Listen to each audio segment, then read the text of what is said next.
Hello दोस्तों, welcome हमारे channel पर। तो आप सभी दोस्तों को जय सिया राम, जय हनुमान।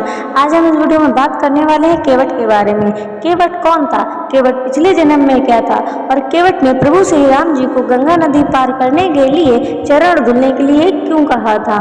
इस वीडियो पर हम पूरा विस्तार पूर्वक बताने वाले थे। वीडियो को जरा भी स्किप मत कीजिएगा, पूरा देखिएगा, टाइम को वेस्ट न करते हुए। चलिए दोस्तों, वीडियो को स्टार्ट करते हैं।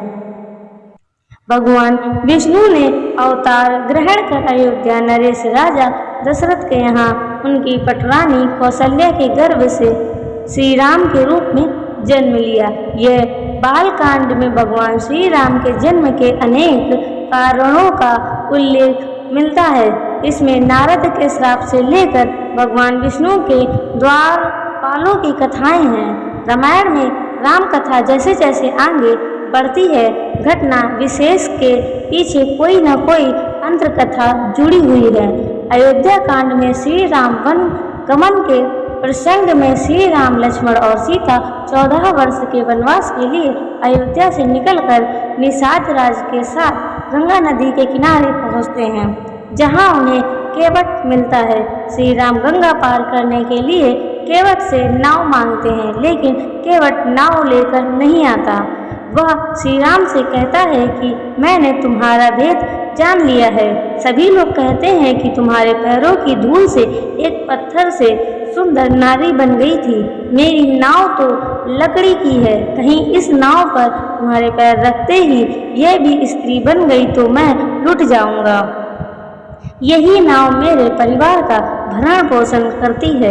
एक बार क्षीर सागर में भगवान विष्णु शेष शैया पर विश्राम कर रहे थे और लक्ष्मी जी उनके पैर दबा रही थी। विष्णु जी के एक पैर का अंगूठा सैया के बाहर आ गया और लहरें उससे खिलवाड़ करने लगी। क्षीर सागर के एक कछुए ने इस दृश्य को देखा और मन में यह विचार करा कि मैं यदि भगवान विष्णु के अंगूठे को अपनी जीवा से स्पर्श कर लूं तो मेरा मोक्ष हो जाएगा। यह सोचकर वह कछुआ भगवान विष्णु के चरणों की ओर बढ़ा। उसे भगवान विष्णु की ओर आते हुए शेषनाग जी ने देख लिया और उसे भगाने के लिए जोर से फुफकारा सुनकर कछुआ भाग कर छुप गया। कुछ समय पश्चात जब शेष जी का ध्यान हट गया तो उसने पुनः प्रयास किया। इस बार लक्ष्मी देवी की दृष्टि उन पर पड़ गई और उन्होंने उसे भगा दिया। इस प्रकार उस कछुए ने अनेकों प्रयास किए, पर शेष जी और लक्ष्मी माता के कारण उसे कभी सफलता नहीं मिली। यहाँ तक कि सृष्टि की रचना हो गई और सतयुग बीत जाने के बाद त्रेता युग आ गया। इस बीच उस कछुए ने भी अनेकों बार अनेक योनियों में जन्म लिया और प्रत्येक जन्म में भगवान की प्राप्ति का प्रयत्न करता रहा। अपने तपोबल से उसने दिव्य दृष्टि प्राप्त कर ली। कछुए को पता था कि त्रेता युग में वही क्षीर सागर में शयन करने वाले विष्णु राम का, वही शेष जी लक्ष्मण का और वही लक्ष्मी देवी सीता के रूप में अवतरित होंगे तथा वनवास के समय उन्हें गंगा पार उतारने की आवश्यकता पड़ेगी। इसीलिए वह भी केवट बनकर वहां आ गया था। एक युग से भी अधिक काल तक भगवान का चिंतन करने के कारण उसने प्रभु के सारे मर्म जान लिए थे। इसीलिए उसने श्री राम से कहा था कि मैं आपका मर्म जानता हूँ। मानसकार गोस्वामी तुलसीदास जी ने इस तत्व को जानते थे, इसीलिए अपनी चौपाई में केवट के मुख से कहलवाया।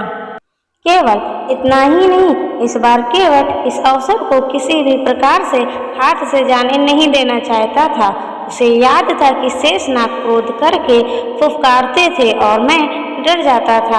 अब की बार ये लक्ष्मण के रूप में मुझ पर अपना बाण भी चला सकते हैं, पर इस बार उसने अपने भय को त्याग दिया था। लक्ष्मण के तीर से मर जाना उसे स्वीकार था, पर इस अवसर को खोना गंवाना नहीं।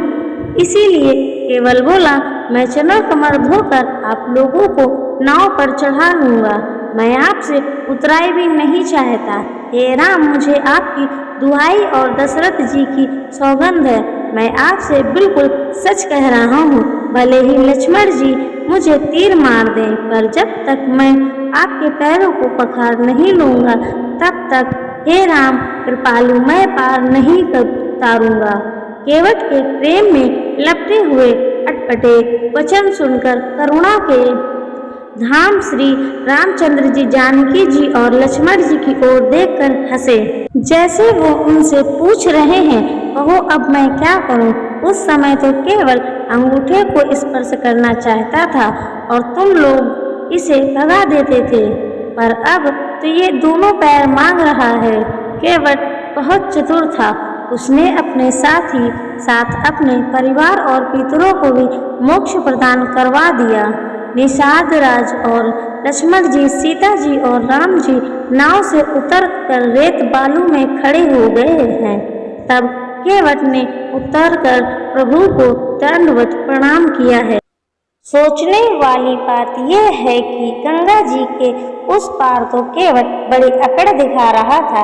एक बार जिनका नाम स्मरण करते ही मनुष्य भवसागर से पार उतर जाते हैं और जिन्होंने वमन अवतार में संसार के 3 पग से ही छोटा कर दिया था, अर्थात 2 ही पग में त्रिलोकी को नाप लिया था, वही कृपालु श्री रामचंद्र जी गंगा पार उतरने के लिए केवट का निहोरा कर रहे हैं।